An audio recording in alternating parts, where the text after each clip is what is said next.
Hi friends, welcome to our YouTube channel. நம்ம இன்னைக்கு இந்த வீடியோல என்ன பார்க்க போறோம்னா சதவீதம் டாபிக்ல கிளாஸ் 4 வீடியோ பார்க்க போறோம். ஏற்கனவே பாத்தீங்கன்னா நம்மளுடைய YouTube சேனல்ல சதவீதம் டாபிக்கு 3 கிளாஸ்கள் எடுத்திருப்போம். அந்த கிளாஸ் நீங்க பார்க்கல அப்படின்னா இந்த வீடியோவுடைய டிஸ்கிரிப்ஷன்ல லிங்க் இருக்குது, செக் பண்ணி பார்த்துக்கோங்க. இந்த வீடியோ கிளாஸ் 4 வீடியோ. வீடியோக்குள்ள போறதுக்கு முன்னாடி நீங்க இப்பதான் ஃபர்ஸ்ட் டைம் நம்மளுடைய யூடியூப் சேனலை பாக்குறீங்க அப்படின்னா நம்மளுடைய சேனலை சப்ஸ்கிரைப் பண்ணிட்டு கூடவே இருக்கக்கூடிய பெல் ஐக்கானும் கிளிக் பண்ணி வச்சுக்கோங்க. வாங்க ஃப்ரெண்ட்ஸ், வீடியோக்குள்ள போலாம்.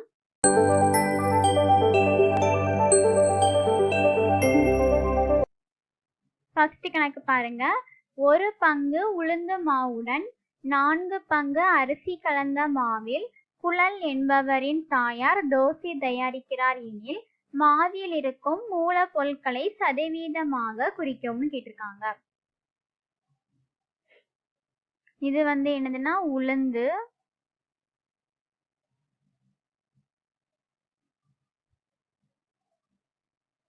இது அரிசி. உளுந்த மாவு 1 பங்கு, அரிசி மாவு எத்தனை பங்குனா 4 பங்கு.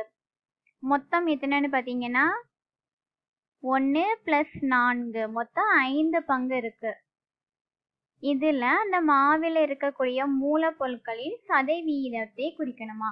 உளுந்தின் சதவீதம் எத்தனை, அரிசியின் சதவீதம் எத்தனைன்னு நம்ம கண்டுபிடிக்கணும். ஃபர்ஸ்ட் உளுந்து பாத்தீங்கன்னா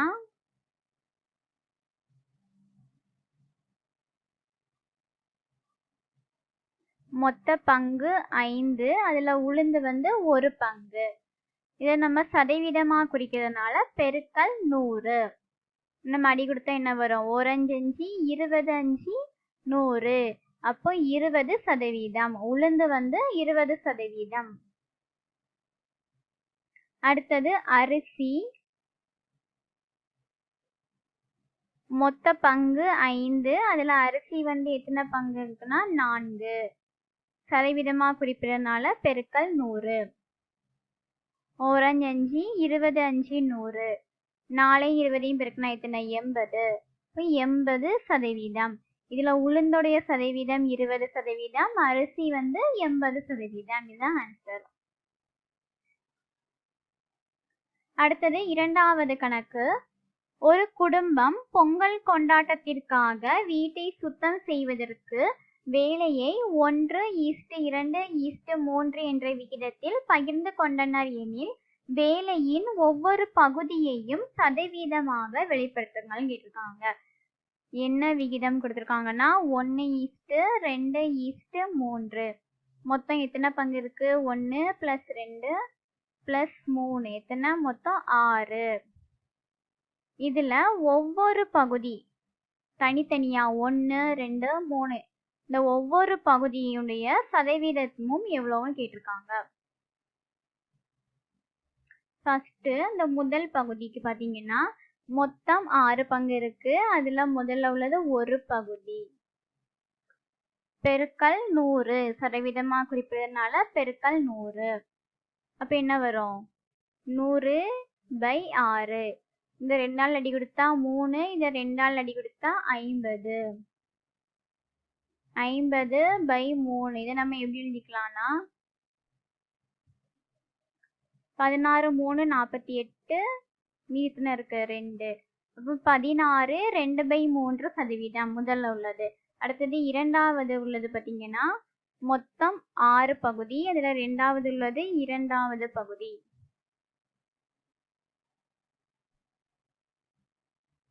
பெருக்கல் 100. 2 நாள் அடி கொடுத்தா இங்க 3 வரும்.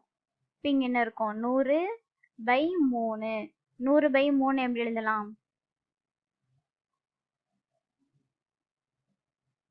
33 1/3%. அடுத்தது மூன்றாவது இது மொத்தம் 6, அதுல மூன்றாவது இது அடி கொடுத்தா எத்தனை வருது, 50. 50%. 3 பகுதியில முதல் பகுதி, இரண்டாவது பகுதி, மூன்றாவது பகுதி ஒவ்வொன்றுக்கும் தனித்தனியா சதவீதம் கண்டுபிடிச்சாச்சு.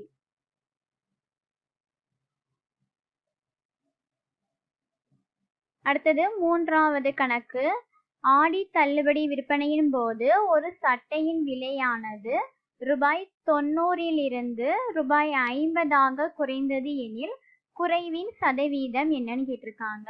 ஒரு சட்டையின் விலையானது பார்த்தீங்கன்னா ரூபாய் 90 ரூபாய் 50 குறைந்திருக்கு. அப்போ எவ்வளோ குறைந்திருக்குன்னா ரெண்டையும் கழிச்சு எத்தனை 40 ரூபாய் 40 குறைந்திருக்கு. அந்த குறைவின் சதவீதம் எவ்வளவுன்னு கேட்டிருக்காங்க.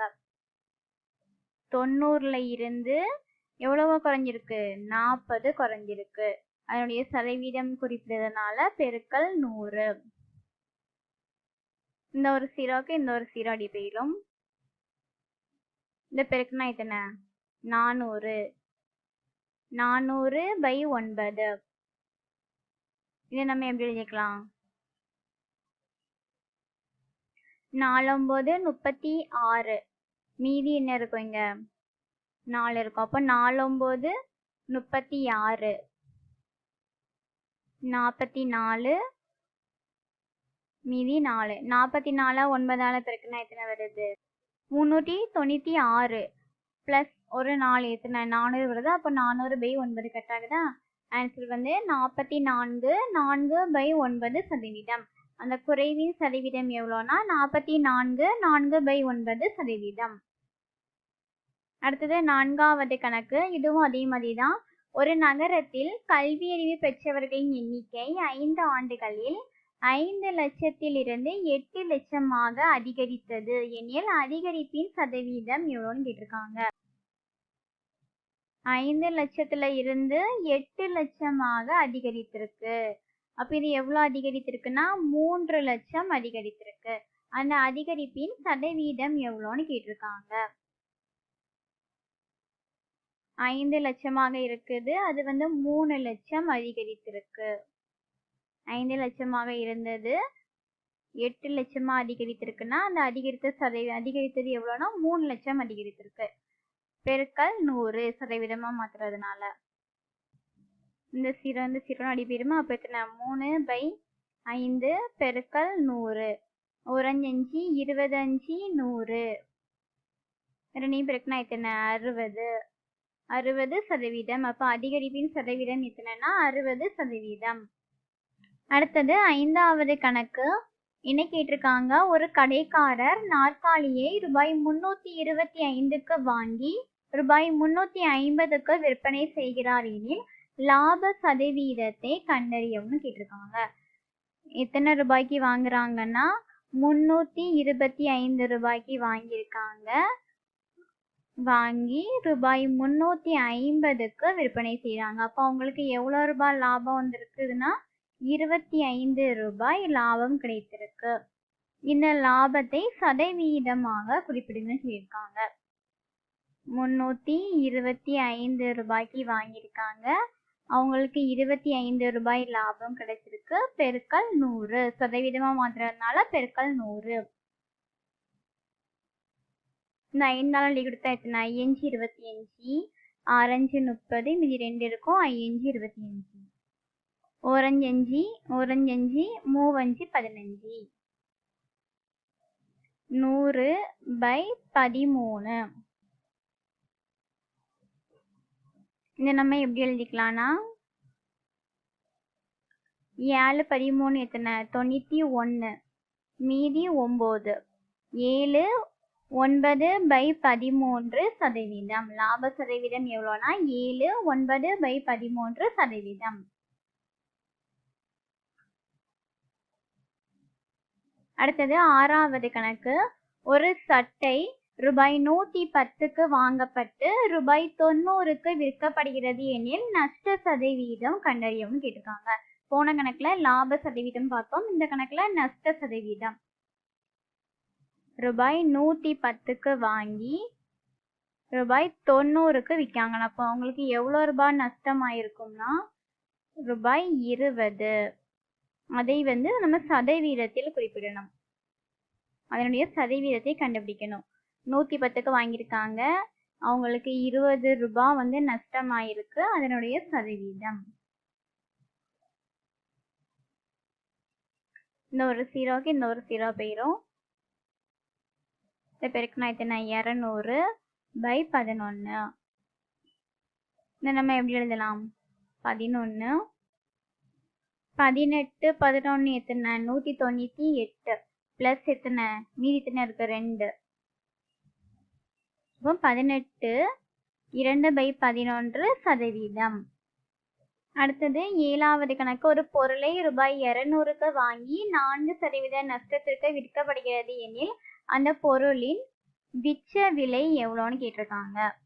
ஒரு பொருள் 200 ரூபாய்க்கு வாங்குறாங்க, அது 4% நஷ்டத்துக்கு விற்கிறாங்க. அப்போ எவ்வளோ ரூபாய் அவங்களுக்கு நஷ்டம் ஆகுதுன்னா 8 ரூபாய் நஷ்டத்துக்கு அவங்க விற்கிறாங்க எனில் அந்த பொருளின் விற்ற விலை எவ்வளோன்னு கேட்டிருக்காங்க. 200ல இருந்து நஷ்டமான ரூபாயை கழித்தா அவங்க எத்தனை ரூபாய்க்கு விற்றுருப்பாங்கன்னு கிடைச்சிரும். 200லேருந்து 8 கழிச்சா எத்தனை 192 ரூபாய். அப்போ அவங்க அந்த பொருளை விற்ற விலை எவ்வளோனா 192 ரூபாய். அவ்வளோதான் ஃப்ரெண்ட்ஸ், இன்னைக்கான கிளாஸ் முடிஞ்சது. இந்த வீடியோவோட 7th ஸ்டாண்டர்டில் இருக்கக்கூடிய சதவீதம் டாபிக்கு எடுத்துக்காட்டு கணக்குகள் எல்லாம் முடிஞ்சது. அடுத்த வீடியோவில் 8th ஸ்டாண்டர்டில் இருக்கக்கூடிய சதவீதம் டாபிக்கு எடுத்துக்காட்டு கணக்குகள் பார்க்கலாம். இந்த வீடியோ உங்களுக்கு யூஸ்ஃபுல்லாக இருந்துச்சுன்னா இந்த வீடியோவுக்கு லைக் பண்ணிக்கோங்க. இந்த வீடியோ உங்கள் ஃப்ரெண்ட்ஸ் கூட ஷேர் பண்ணிக்கோங்க. மறக்காமல் நம்மளுடைய சேனலை சப்ஸ்கிரைப் பண்ணிடுங்க. தேங்க்யூ.